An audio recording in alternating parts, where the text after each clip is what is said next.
안녕하세요, 벅셰프입니다. 영상 업데이트가 많이 늦어졌습니다. 개인적인 사정이 있었는데 그 얘기는 이따가 하고요. 일단 지난 9월 부동산 거래 현황부터 빨리 가보겠습니다. 자, 우선 판매량과 평균 가격의 변화를 보시면은요.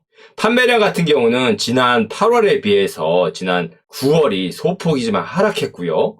평균 주택 가격 같은 경우는 아주 미비하긴 하지만 상승했죠. 그래서 8월달 같은 경우는 4,700불 정도 증가했는데 9월달 같은 경우는 평균 주택 가격이 7,200불 정도 증가했죠. 지난 3월부터 시작되었던 평균 주택 가격의 하락세가 미비하긴 하지만 상승세로 아직까지는 유지되고 있다는 데는 의미가 있겠죠. 물론 9월 같은 경우는 주택 시장이 성수기죠. 가을 시장이요. 그래서 판매량 같은 경우는 지난 8월에 비해서 떨어졌습니다만 평균 주택 가격 같은 경우는 이 가을 시장이라는 주택 시장의 성수기가 가지고 오는 이 프리미엄 때문에 비록 소폭이긴 합니다만 이렇게 상승된 모습을 보여주고 있는 게 아닌가 하는 생각도 할 수 있죠. 그래서 이 가을 시장이 끝나가는 시점쯤 돼 보면 추가적인 금리 인상과 함께 보다 정확한 실제 현장의 추세를 확인할 수 있겠죠. 자, 그리고 판매량과 평균 가격 같은 경우 2017년도와 2022년 올해를 비교해보면 큰 차이가 없죠. 추세는 비슷합니다. 여기도 보시면 평균 주택 가격이 아주 소폭이지만 지난 8월과 9월에 상승한 모습을 볼 수 있고요.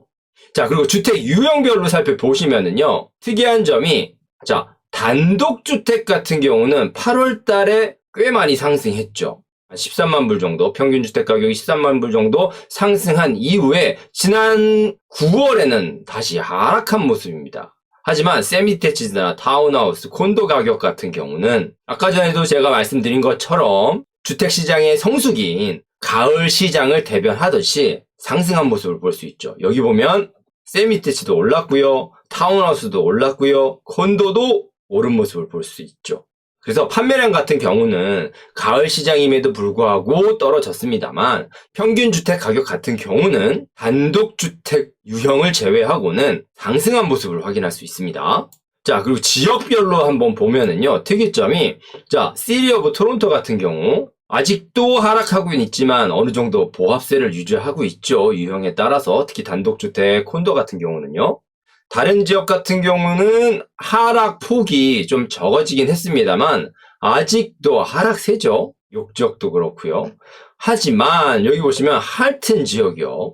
옥빌이나 밀튼 쪽으로는 상승한 걸 볼 수 있습니다. 콘도 같은 경우는 아직도 하락세입니다만 타운하우스, 세미디테치드, 디테치드 다 상승한 모습을 보여주고 있죠. 그러니까 할튼 지역 같은 경우는 그동안 많이 하락했죠. 이 그래프상으로만 봤을 때는 지금 올해 2월에 1.8이었는데 지금 거의 1.5까지잖아요. 지난 8월에 1.43까지 내려갔잖아요. 시티 오브 토론토와 비교해도 거의 20만 불 더 떨어진 걸로 나오죠. 그래서 할튼이라는 한 지역에만 편향된 결과이긴 합니다만 전체 주택시장과 매치를 해보면 주택가격이 계속 하락하고 금리가 인상됨으로 인해서 지금의 시장을 관망하시는 분들도 많은 반면에 저렴해진 주택을 구매하시는 수요도 많다는 걸 확인할 수 있습니다. 그리고 특히 고점 대비 많이 떨어지고 리저너블한 프라이스대에 있는 주택 같은 경우는 수요가 몰리고 있는 모습도 보이고요. 자, 그래서 여기 보시면 하우스 시그마라는 사이트입니다. 많은 분들이 보고 계시죠? 이 사이트에서 제공하는 정보들이 다 정확하지는 않지만 그래도 시장을 보는데 참 편하게 돼 있죠. 그래서 저 같은 경우도 때때로 시간이 없을 때는 그리고 빨리 서치해야 될 때는 2중, 3중으로 보안 장치가 돼 있는 리얼터 사이트에 접촉하는 것보다는 빨리빨리 볼 때는 이렇게 하우스 시그마에서도 체크를 하거든요. 근데 보시면 이렇게 터미네이트 되는 것도 있지만 이렇게 다 팔려 나가고 있습니다. 저렴한 매물들이죠. 세미디테치, 프리홀드 타운하우스인데 86만 불에 팔렸죠. 이건 디테치드인데 100만 불 조금 안 되게 팔렸고요. 여기도 디테치고요. 자, 그래서 주택시장이 하락세임에도 불구하고 지난 8월, 9월 반짝하고 있어요. 그래서 최근에 한 케이스 같은 경우는 8개까지 오퍼를 받아서 멀티 경쟁을 했던 경우도 있거든요. 이제 물론 주택 가격이 고점을 찍었던 그 핫했던 시장과는 다르죠. 그 당시에는 해당 매물의 가치가 한 이 정도 선이다. 그러면 셀러가 이 선에서 애스킹 프라이스를 하고 그리고 멀티가 붙어서 몇십만 불 위로 올라가는 거죠. 10만 불, 20만 불. 이렇게 오버 애스킹으로 팔리는데 지금은 워낙 시장이 들쑥날쑥하다 보니까 사실 해당 매물의, 그러니까 리스팅 매물의 가치를 매기는 것 자체가 좀 애매하죠. 왜냐하면 하락세니까요. 그래서 이미 애스킹 프라이스 자체가 실제 매물의 가치보다 낮게 책정을 하죠. 경우에 따라서 10만 불, 어떤 경우는 20만 불, 30만 불, 40만 불까지도 낮게 애스킹 프라이스를 책정을 해서 여기서 멀티가 붙어서 올라가는 거니까 핫했던 시장과는 완전히 다른 시장이죠. 그래서 같은 오버 애스킹이라고 하지만 같은 게 아니죠. 그래서 그렇게 차이가 나는 sold over asking입니다만 팔려나가고는 있는 거죠. 그건 또 사실이죠. 자, 그래서 그런 모습을 단편적으로 보여주는 데이터가 이 데이터죠. 자, 보시면 액티브 리스팅 그리고 뉴 리스팅을 비교해 놓은 건데 지난 6월 이후로 새로운 신규 매물이 급격하게 감소한 걸 보여주고 있죠. 그리고 8월 이후로는 소폭 오르긴 했습니다만 6월 이후로 재고와 신규 매물이 완전히 뒤바뀌었죠. 그래서 주택시장이 고점이었을 이 당시에는 재고량이 한 1.7개월밖에 안 됐습니다. 지금은 한 3.7개월까지 증가했거든요. 그럼에도 불구하고 역사적으로 봤을 때 이제 평균 한 5개월이 됐던 그런 데이터와 비교해 본다면 매물이 부족하다고 느껴지는 거죠. 자, 그리고 이번에는 그 매물들이 시장에서 얼마나 체류하고 있는지를 보여주는데요. 이 그래프들이. 아직도 시장에 체류하고 있는 시간이 상승하는 모습이죠. 여기서도 그렇고 여기서도 그렇고요. 근데 여기 보시면 35일인데 이제 가파른 모습은 살짝 주춤해진 듯 하죠. 여기 2022년 같은 경우도 살짝 주춤해진 듯 하고요. 물론 이 주춤해지는 이 추세가 가을 시장이라는 성수기 때문일 확률이 높죠. 그 영향이 클 텐데 그 영향이 얼마나 크게 작용했는지는 이 가을 시장이 끝나봐야 알겠죠? 자, 그래서 간략하게 지난 9월 거래 현황을 살펴봤는데요. 이렇게 거래량은 하락하고 있고 소폭이지만 평균 주택 가격은 상승하는 모습을 보여주고 있는데 자, 매스컴을 보면 정말 정신 못 차리게 하죠. 제가 한 2주 동안에 서로 상반되는 얘기를 하는 기사 제목들을 제가 가져와 봤습니다. 한번 살펴볼게요. 자, 보시면 자, 여기는 캐나다 부동산 시장이 최대 76% 가대평가되어 있고 2023년까지 수정될 거라고 하죠. 겁나는 얘기죠. 주택을 사신 분들이나 주택을 가지고 계신 분들 같은 경우는 겁나는 얘기죠.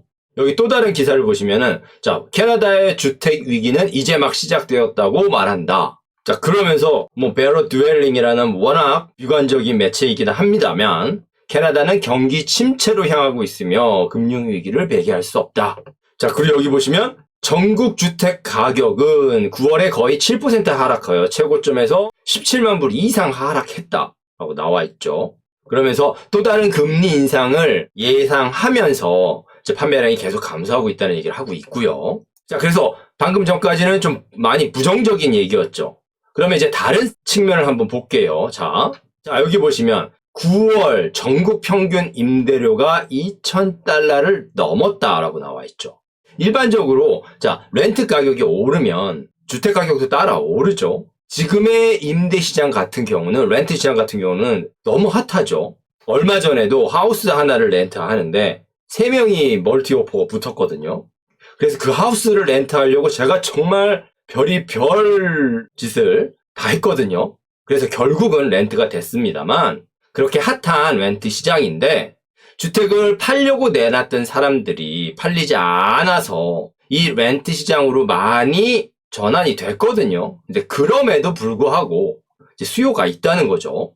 자, 그리고 이 기사를 보시면은요. 주택 가격은 하락했지만 금리는 상승했다. 구매력에 미치는 영향은 무엇일까? 자, 그러니까 주택 가격은 하락했는데 금리가 상승했기 때문에 예전에는 주택 가격이 비싸서 못 샀고 지금은 모기지 이자율이 너무 비싸서 못 산다. 그러니까 더 오르기 전에 사라 하고 구매를 유도하는 기사죠. 뭐 제가 말은 그렇게 했습니다만 어느 정도 사실이죠. 한 달 전까지만 해도 하락했던 주택 가격을 많이 오른 이자율로 상쇄했거든요. 그래서 거의 비슷했어요. 근데 지금은 이자율이 더 또 올라서 모기지 이자율이 워낙 많이 올라서 주택 가격이 이만큼 하락했음에도 불구하고 모기지 비용을 더 지불해야 하거든요. 그러니까 가격이 더 떨어질 거라는 기대감으로 관망을 하죠. 그러니까 떨어지는 칼날을 잡고 싶지 않죠, 아무도. 그래서 기다리는 것도 있지만 한편으로는 이제 들어가고 싶어도 모기지 비용이 너무 비싸졌기 때문에 못 들어갈 수도 있다는 거죠. 그리고 여기서는 공급이 계속 떨어지고 있다는 얘기를 하고 있죠. 워낙 인플레이션, 또 인플레이션이지만 자재값이 워낙 비싸졌기 때문에 주택 건설을 늘리기가 쉽지 않은 상황이죠. 한편 RBC에서는 이런 기사도 있었어요. 주택시장 조정하지만 붕괴는 아님. 그러니까 앞으로도 주택 가격이 더 하락할 가능성은 있지만 고점 대비 15%, 20%그 정도 선에서 조정이 될 거라는 거죠. 근데 사실 15%, 20% 많이 떨어진 거긴 하죠. 다만 코로나 기간 동안 워낙 주택 가격이 많이 올랐기 때문에 15%, 20%의 하락이 와닿지가 않은 게 또 문제이긴 합니다만, 자, 그리고 여기 보시면은 20년 만에 가장 낮은 신규 매물. 사실 이 기사의 제목은 어폐가 좀 있습니다. 왜냐하면 20년 만에 가장 낮은 신규 매물은 아니거든요. 하지만 낮은 신규 매물 수를 보여주고 있는 건 사실이고요. 자, 그래서 주택시장이 뒤죽박죽이에요. 계속 모니터링을 하고 있는 저 같은 사람조차도 이 자료를 보면 올라가는 것 같고 이 자료를 보면 정말 올라가는 게 맞아? 이런 생각이 들게 하거든요. 게다가 지금 가을 성수기 시장으로 수요들이 어느 정도 움직이고 있는 것도 있고요. 이런 상황인데 제가 좀 다른 얘기지만 어떻게 보면 또 상관 있는 얘기를 해볼게요. 자, 지난 8월쯤에 제가 구입한 집이에요. 8월이면 이 시점이죠. 그러니까 주택가격이 1차 바닥을 찍고 보합세를 유지하면서 살짝 꿈틀거리던 모습이 보일 때예요. 그래서 여러 번 터미네이트 했던 걸 저 같은 경우는 이제 아이들도 커지고 아이들 학교 문제도 있고 해가지고 가격도 가격이지만 저희 라이프 스타일에 필요한 시점이라서 이제 구입을 하게 됐는데 이 사진은 키친인데 이 키친이요. 데몰리션을 하고 있습니다. 레노베이션을 하려고요. 그래서 아까 전에 여기 캐비넷이 있었죠. 자, 다시 보여드릴게요. 이 캐비넷이죠. 이 캐비넷을 다 뜯었고요. 이 바닥이 옛날 타일이죠. 그래서 이 타일 지금 다 깼습니다. 자, 그리고 이 위에 덕트가 나가는 옛날 구조인데 이것도 뜯어냈고요. 바닥 이제 다 치웠죠, 타일. 그리고 이쪽 벽은 다 뜯었죠. 이게 화장실 쪽인데.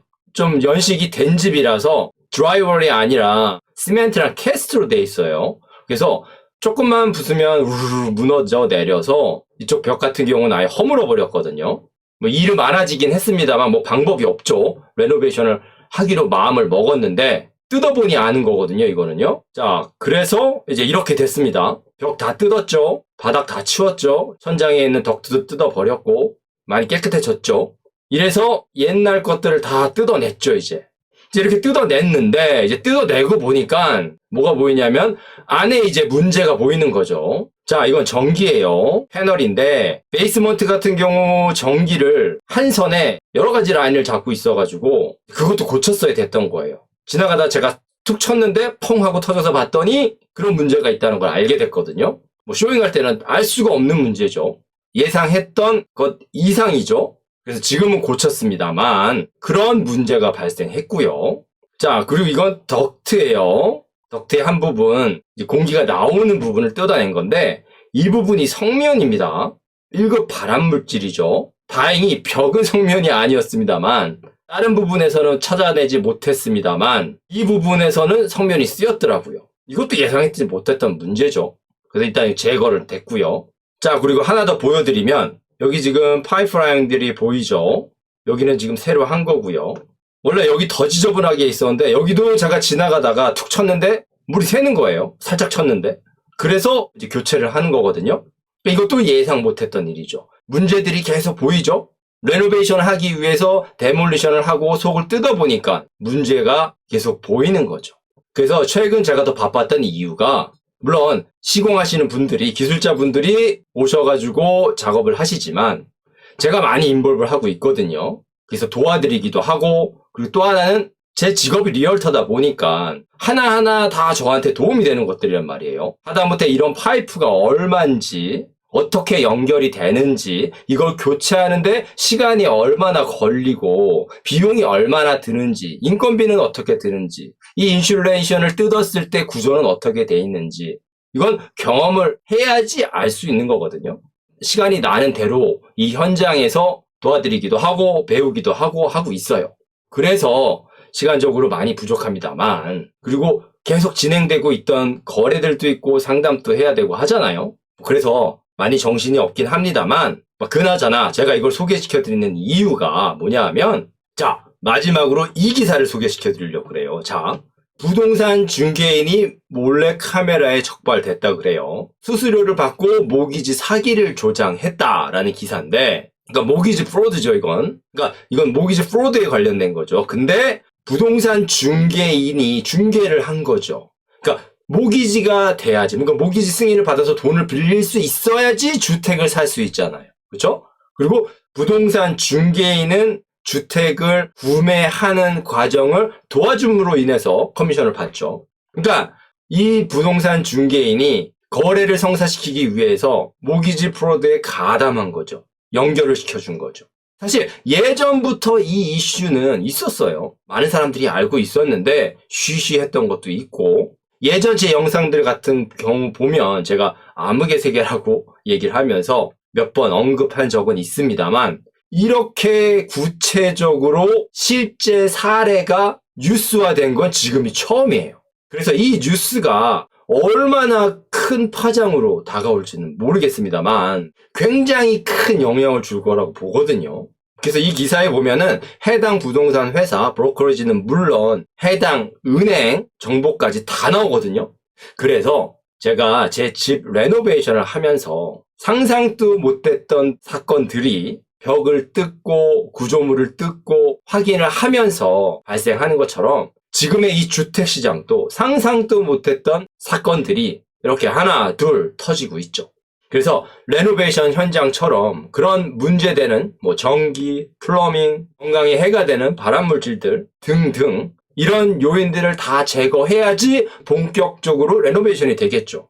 그러니까 그것처럼 지금의 주택시장 또한 많은 아픔이 있겠지만 앞으로 10월 말에 있을 금리 인상부터 시작해서 지금까지 문제가 있었던 주택시장의 구조적인 이슈들이 노출되겠죠. 그리고 시장은 영향을 받겠죠. 그러면서 차츰차츰 정상화가 될 텐데 그 정상화가 언제가 되는지는 아무도 모르죠. 그리고 사실 그 정상화라는 그 정의 자체가 애매하죠. 뭘 정상이라고 부를 건지. 그렇죠? 그래서 지금 가장 중요한 건 지금 현재 상황이 이렇게 변동성이 크고 복잡한 상황이라는 거죠. 그래서 주택을 사셔야 되는 분도 그렇고 파셔야 하는 분도 그렇고 관망을 하셔야 하는 분들은 하셔야 하고요. 본인의 니즈에 맞게 라이프 스타일에 맞게 필요하신 분들은 지금 상황에서도 사시고 파셔야 하는 거죠. 오랜만에 영상을 업로드 했습니다만 이번 영상도 도움이 됐으면 좋겠습니다. 이 영상이 도움이 되셨다면 좋아요, 구독, 알람 버튼 부탁드립니다. 지금까지 박셰프였습니다. 감사합니다.